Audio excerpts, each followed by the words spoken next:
సాగిస్తున్నాయి. Operation Kagar dead line ఇంకా 37 రోజులే ఉండడంతో కథ ముగించే పనిలో కేంద్ర హోంశాఖ ఉంది.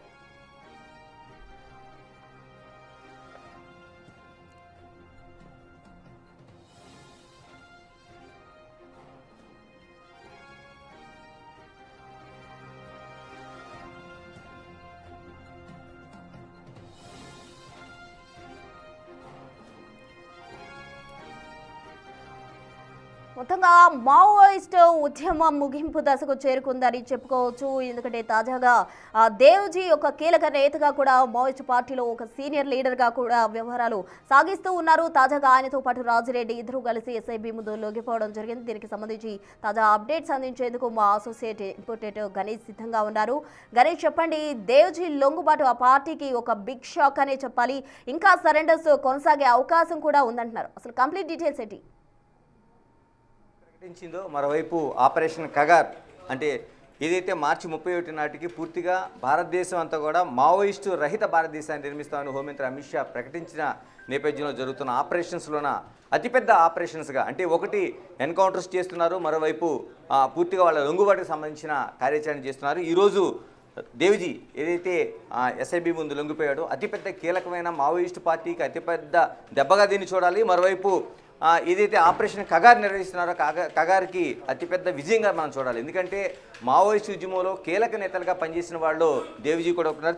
తిరుపతి చాలా కీలకమైన నేత. ఎందుకంటే అనేక ఆపరేషన్స్లో కావచ్చు, ఆంధ్ర ఒరిస్సా బార్డర్కి సంబంధించిన అనేక నిర్మాణం చేయడంలో కీలక దశలో అంటే మనం ఏదైతే ముప్పాళ్ళ గణపతి అంటే అలియాస్ ముప్పాళ్ళ లక్ష్మణరావుని ఏ విధంగా మనం చూస్తాము ఉద్యమానికి, కొండపల్లి సీతారామయ్య తర్వాత ఏ విధంగా ఉద్యమంలో చూస్తామో ఇప్పుడు మనకి దేవ్జీ కూడా తిరుపతి కూడా అదే స్థాయిలో ఉండే నాయకులకు చెప్పాలి. అంటే మావోయిస్టు ఉద్యమం వచ్చిన తర్వాత ఒక 2 దశల్లో అంటే తుపాకీ కొట్టడం ద్వారా రాజ్యాధికారం తీసుకురావాలా, రాజ్యాధికారం కోసం తుపాకీని ఉపయోగించాలనే ఒక డిబేట్ ఏదైతే జరిగిందో అందులో మావోయిస్టులు అంటే అనేక సిపిఐ ఎమ్మెల్యే గ్రూప్స్ కావచ్చు, మిగతా కావచ్చు అన్నీ ఏకమైన తర్వాత మావోయిస్టు ఉద్యమంగా అటు ఏఓబి బార్డర్ నుంచి అటు ఛత్తీస్గఢ్ ఇలాగా అనేక ప్రాంతాల్లో కారిడార్లు కలిసి మావోయిస్టులుగా ఏర్పడిన తర్వాత అతిపెద్ద ఉద్యమంగా అంటే దేశవ్యాప్తంగా లక్షల సంఖ్యలో మావోయిస్టులు ఉన్నారని ఒక భయం అయితే గతంలో వెలువడ్డాయి.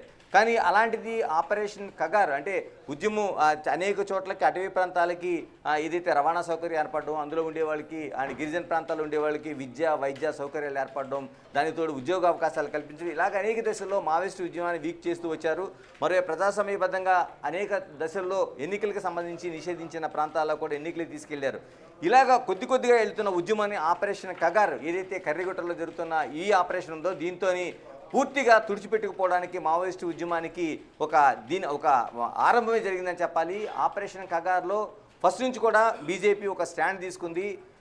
హోంమంత్రి అమిత్ షా కీలకంగా అనేక దశల్లో ప్రకటన చేసింది. ఒక కాన్ఫిడెంట్గా మార్చి 31, 2026 నాటికి పూర్తిగా మావోయిస్ట్ రహిత భారతదేశాన్ని మేము ఏర్పాటు చేస్తామని ఒక ప్రకటన చేస్తున్నప్పుడు చాలా తేలిగ్గా తీసుకున్నారు చాలామంది. ఎందుకంటే మావోయిస్ట్ ఉద్యమం అనేది కేవలం ఉద్యమంగా ఒక తుపాకీ పట్టుకుని అడవుల్లో తిరుగుతున్న వాళ్ళని కాకుండా అనేక దశల్లో అంటే అణగారిన వర్గాలకు కావచ్చు, లేకపోతే పీడిత తాడిత ప్రజలకు కావచ్చు, గిరిజనులకు సంబంధించిన అనేక హక్కులు కావచ్చు, వీటన్నింటిలో కూడా మావోయిస్ట్ ఉద్యమం బలంగా నాటుకుపోయింది. దానికి తోడు విద్యార్థి దశ నుంచి రాడికల్ ఉద్యమం నుంచి కూడా అనేక దశలో ఉన్న విద్యార్థులు కూడా అందులో ఆ భావజాలంతో ఉన్నారు. కాబట్టి దానికి తోడు మావోయిస్టులు అడవుల్లో ఉండేవాళ్ళు కాదు, మైదాన ప్రదేశంలో ఉండే అర్బన్ నక్సలైట్లుగా కూడా చాలామంది ఉన్నారు. కాబట్టి మనకి అనేక మందిని పట్టుకున్నారు, వాళ్ళందరినీ ఉంది. కాబట్టి అనేక దశల్లో అంటే విప్లవ ఉద్యమం కావచ్చు, లేకపోతే విప్లవ కవిత్వం కావచ్చు, లేకపోతే మావోయిస్టు ఉద్యమంగా ఉండేవాళ్ళు కావచ్చు, విద్యార్థి దశ కావచ్చు, యువజన ఇలాగ అనేక రంగాల్లో పాతుకుపోయిన ఒక ఐడియాలజీ. కాబట్టి దీన్ని నాశనం చేయడం చాలా కష్టమని అనుకున్నారు. కానీ హోంశాఖ ఏదైతే హోంమంత్రి అమిత్ షా చేసిన ప్రకటన ఏదైతే ఉందో మార్చి 31, 2026 నాటికి మావోయిస్టులు పూర్తిగా తుడిచిపెడతాం అనేది ఏదైతే ప్రకటన ఉందో ఇప్పుడు దేవ్జీ ఏదైతే తిరుపతి లొంగుబాటు కావచ్చు, తర్వాత మళ్ళీ రాజిరెడ్డి లొంగుబాటు కావచ్చు, ఈ రెండు చూసిన తర్వాత నిజంగా ఉద్యమానికి ఒక అంతిమ దశ ఏదైతే వచ్చిందనే దానికి కీలకంగా మనకు కనిపిస్తుంది. ఇంకా మిగిలిన వాళ్ళు కొద్ది సంఖ్యలో మాత్రమే కనిపిస్తున్నారు.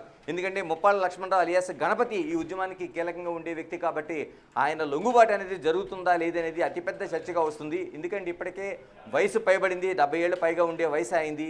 ఇక్కడ ఉన్నాడా, లేకపోతే శ్రీలంకలో ఉన్నాడా, దేశం విడిచిపోయాడా, లేకపోతే శ్రీలంక కాకుండా మిగతా ప్రాంతాల్లో ఉన్నాడనేది అతిపెద్ద చర్చ జరుగుతున్న నేపథ్యంలో ఆయన అనారోగ్యంతో ఉన్నాడు, ఆయన ఉద్యమానికి దూరంగా ఉన్నాడనే చర్చ కూడా జరుగుతుంది. ఇలా చర్చ జరుగుతున్న నేపథ్యంలో నేపథ్యంలో ఈ కీలకంగా ఉద్యమాన్ని ఎవరు నడిపిస్తారు అంటే మనం తీసుకున్నది ఇప్పటికే 40 మంది నక్సలైట్లు ఈ మధ్య కాలంలో మావోయిస్టులు లొంగుబాటు అనేది మావోయిస్టు ఉద్యమానికి అతిపెద్ద దెబ్బగా మనం ఆలోచన చేసాం. అంటే ఎక్కడైతే నంబాల ఎన్కౌంటర్ దగ్గర నుంచి కూడా ఒక కీలక దశ జరుగుతూనే ఉంది. ఎందుకంటే పూర్తిగా ఆపరేషన్ కగార్లోన కర్రిగుట్టలో జరుగుతున్న ఆపరేషన్ కర్రిగుట్టను చుట్టుముట్టారు. ఎక్కడికక్కడ మావోయిస్టులని వేరువేశారు. దేశవ్యాప్తంగా మనం చూసుకుంటే వేల సంఖ్యలో మావోయిస్టులని ఆపరేషన్ కగార్ పేరుతో ఎన్కౌంటర్ల పేరుతో వాళ్ళని మట్టుపెట్టిన విషయం మనకు స్పష్టంగా కనిపిస్తుంది. ఎందుకంటే అప్పట్లో జరిగిన ఎన్కౌంటర్లోన 1-2 ఎన్కౌంటర్లు జరిగితే దాన్ని పెద్దగా అనుకునేవాడు. ఎందుకంటే ఒక ఎన్కౌంటర్ జరిగిన తర్వాత మావోయిస్టులు దానికి ప్రతిగా ఎన్కౌంటర్ చేస్తున్న దశ అయితే మనకి కనిపిస్తోంది. అంటే వీడిని అంటే మావోయిస్టులు ఎదురు దెబ్బ కొట్టడం, తర్వాత మావోయిస్టులు ఎదురుకాల్పులు జరపడం, తర్వాత ల్యాండ్ మైన్ కావచ్చు, క్లోమర్ మైన్ కావచ్చు, ఇలాంటి వాటితో పోలీసుల్ని లేకపోతే మిగతా మిలిటరీ దళాలను మట్టుపెట్టిన ఘటనలు ఉన్నాయి. కానీ ఆపరేషన్ కగార్ స్టార్ట్ అయిన తర్వాత కేవలం ఏకపక్షంగానే అదంతా మనకి కనిపిస్తోంది. ఉద్యమం చివరి దశకి వచ్చింది అనడానికి ఇప్పుడు ఏదైతే దేవజీ తిరుపతి లొంగుబాటు, మరోవైపు మళ్ళా రాజిరెడ్డి లొంగుబాటు అనేవి కీలకంగా కనిపిస్తున్నాయి. ఇంకా గట్టిగా చూసుకుంటే తెలంగాణలోన Shivdhar Reddy DGP last time ప్రకటించిన ప్రకారం తెలంగాణకు సంబంధించిన 15 నుంచి 16 మంది మాత్రమే ఇంకా ఈ రాష్ట్రానికి సంబంధించిన వాళ్ళు. ఎందుకంటే కీలకంగా దేశవ్యాప్తంగా జరిగిన ఉద్యమంలో అత్యంత కీలకంగా తెలంగాణ రాష్ట్రం ఉంది కాబట్టి, ఉమ్మడి ఆంధ్రప్రదేశ్తో పోల్చుకుంటే తెలంగాణ రాష్ట్రం అత్యంత కీలకంగా ఉంది కాబట్టి ఇందులో ఉండే కేవలం 15 నుంచి 16 మంది మాత్రమే ఉన్నారు. వీళ్ళ లొంగుబాటు కావచ్చు, లేకపోతే వీళ్ళ ఎన్కౌంటర్ కార్డు జరిగితే చాలా వరకు ఉద్యమానికి పెద్ద దెబ్బ. ఇంకా తెలంగాణ నుంచి ఇంకెవరు కీలకమైన నేతలు ఉండరనేది ప్రకటించారు. ఒక ముప్పాళ్ళ గణపతి ఏదైతే లక్ష్మణరావు ఉన్నాడో ఆయన అనారోగ్యంతో ఉన్నాడు, దేశాన్ని విడిచిపెట్టారు కాబట్టి అది చాలా వరకు ప్రకటన చేస్తున్నారు. కానీ ఈరోజు ఏదైతే దేవిజీ మరోవైపు రాజిరెడ్డి లొంగుబాటు ఉందో, ఈ లొంగుబాటు తర్వాత పూర్తిగా ఒక తుది దశకు వచ్చింది ఆపరేషన్ కగార్ అనేది మనకి కనిపిస్తుంది. ఏదైతే ఒక లక్ష్యాన్ని పెట్టుకున్నారో, బీజేపీ లక్ష్యాన్ని పెట్టుకుందో, దీనికి సంబంధించి అమిత్ షా చేసిన ప్రకటన ఏదైతే ఉందో మార్చి 31, 2026 నాటికి ఖచ్చితంగా మావోయిస్టులు లేని మావోయిస్టు రహిత భారతదేశాన్ని నిర్మిస్తున్న ప్రకటనకి ఇది దీనిగా మనకి ఒక ఆధారంగా మనకు కనిపిస్తుంది. అంటే ఇది నిజంగా అయ్యే అవకాశం ఉందా అంటే అవ్వదనే ప్రకటనలు కూడా కనిపిస్తున్నాయి.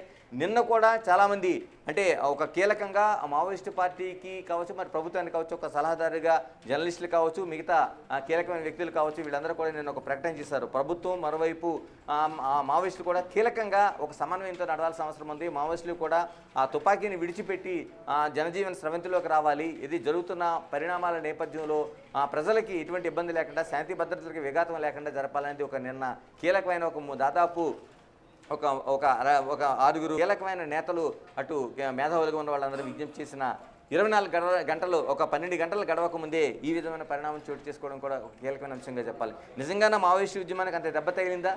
నిజంగా దెబ్బ తగ్గడానికి ఆపరేషన్ కగారే కీలకంగా ఉంటుందా? ఈ కర్రిగుట్టలో జరిగిన ఆపరేషన్తో తెలంగాణలో పూర్తిగా ఉద్యమం అంతరించిపోయినట్టు అనే విషయాల్ని మనతో రిటైర్డ్ పోలీసు అధికారి రెడ్డన్న మనతో ఉన్నారు. రెడ్డన్న గారు నమస్తే. రెడ్డన్న గారు, మీరు ఎందుకంటే అటు మావోయిస్టు ఉద్యమాన్ని కావచ్చు, లేకపోతే హైదరాబాద్లో ఉండే కీలకమైన ఆపరేషన్స్ కావచ్చు, అనేక వాటిలో మీరు కీలకంగా ఉండే వ్యక్తి మీరు. ఇప్పుడు మనకి దేవజీ కావచ్చు, తిరుపతి, మరోవైపు రాజిరెడ్డి కావచ్చు, ఈ ఇద్దరు లొంగుబాటు అంటే గతంలో జరిగిన అనేక లొంగుబాట్లు కావచ్చు, ఎన్కౌంటర్లు కావచ్చు, లేకపోతే నంబాల ఎన్కౌంటర్ కావచ్చు, ఇవన్నీ చూసిన తర్వాత మీకు ఇప్పుడు ఏమనిస్తుంది? అంటే ఆపరేషన్ కగారికి ఇది చివరి దశగా మనం అనుకోవాల్సిన అవసరం ఉందా? 100కి 100 చివరి దశే. ఎందుకంటే ఇప్పుడు పరిస్థితులు వేరే, ఉద్యమము రావడానికి కారణాలు వేరే.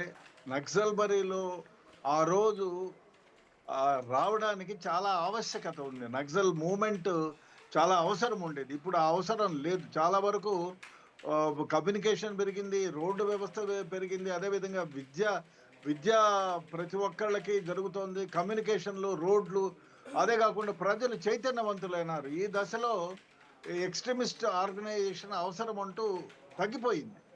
అదేవిధంగా ఇంకోటి ఏమిటంటే చాలా సందర్భాల్లో ఉద్యమంలో కొంచెం పట్టదారు పట్టింది కూడా ఉద్యమం ఒకానొక సందర్భంలో. సో ఇటువంటి పరిస్థితుల్లో ఉద్యమం, అదే కాకుండా అందరూ అనుకునేది ఏమంటే మీరు జనజీవన స్రవంతిలో కలిసిన తర్వాత మామూలుగా మీరు జనజీవన స్రవంతిలో కలిసిపోయిన తర్వాత మీరు ప్రజాస్వామికంగా ఎన్నికల్లో పాల్గొన్న తర్వాత మీరు ఎమ్మెల్యేగానో ఎంపీగానో దేశ సేవకులుగా మీరు ప్రజలకు ఏమి కావాలో అది చేరువై చేయండి అనేటువంటి నినాదం అప్పటి నుంచి ముందుకుంది. సో అందువల్ల డెఫినెట్గా ఈ ఆపరేషన్ కగారు వల్ల ఇది ఒక వన్ సైడెడ్, రెండో సైడ్ కాదు. ముందైతే ల్యాండ్ మైన్ దగ్గర నుంచి ఏదో ఒక రకంగా పోలీసుల్ని, అదేవిధంగా సైన్యాన్ని, ఎవరినైనా సిఆర్పిఎఫ్ని కానీ మట్టు పెట్టేవాళ్ళు. ఇప్పుడు ప్రతీకార చర్యలు ఎక్కువగా ఉండేవి. ఒకసారి ఒక చిన్న పోలీస్ ఎన్కౌంటర్ అయింది అంటే దానికి ప్రతీకారంగా ల్యాండ్ మైన్స్ ఒకటి కాదు ఎన్నో జరిగేవి. అటువంటిది ఇప్పుడు ఆపరేషన్ కగార్ తర్వాత వన్ సైడెడ్ అయిపోయింది. అదేవిధంగా ఉద్యమంలో చేరే వాళ్ళ సంఖ్య కూడా గణనీయంగా తగ్గిపోయింది. అదేవిధంగా ఉద్యమాన్ని బలపరిచే వాళ్ళ సంఖ్య కూడా గణనీయంగా తగ్గిపోయింది.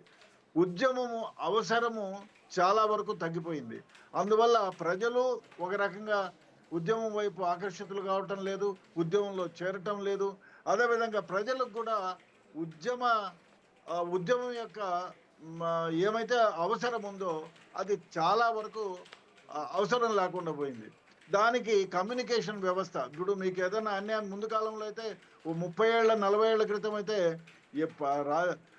భూస్వాములు, అదేవిధంగా మైట్ ఈజ్ రైట్, ఎవరైతే డబ్బున్నాళ్ళో వాళ్ళు పేదల్ని హింసించేవాళ్ళు, వాళ్ళ భూములు లాక్కునేవాళ్ళు. అందువల్లనే ఈ ఉద్యమం వెస్ట్ బెంగాల్లో స్టార్ట్ అయింది. సో ఆ విధంగా ఉన్నది. ఇప్పుడు ఈ కాలంలో కమ్యూనికేషన్ పెరిగింది. అదేవిధంగా ఇప్పుడు మనం చూస్తే ఏదన్నా ఇప్పుడు 20 ఏళ్ల క్రితం ఏదన్నా ఒక చిన్న విషయం జరిగితే అది ప్రజలకు చేరవేయాలంటే చాలా సమయం పట్టేది. ఇప్పుడు అట్లా కాదు, అక్కడ జరుగుతూ ఉండగానే ఇక్కడ లైవ్ టెలికాస్ట్ అవుతూ ఉంది. సో ప్రజలు చైతన్యవంతులైనారు. ఎక్కడ అన్యాయం జరిగినా కూడా ఈ సోషల్ మీడియా వల్ల బయటకు వస్తూ ఉంది. కాబట్టి ఉద్యమంని సపోర్ట్ చేసేవాళ్ళు కొరబడిపోయినారు, చేరే వాళ్ళ సంఖ్య కొరబడిపోయినారు. అందులో ఉద్యమం లక్ష్యాలు కూడా నిలవేరే పరిస్థితులు లేవు. అందువల్లనే అదే చివరి దశకి చేరింది ఉద్యమం.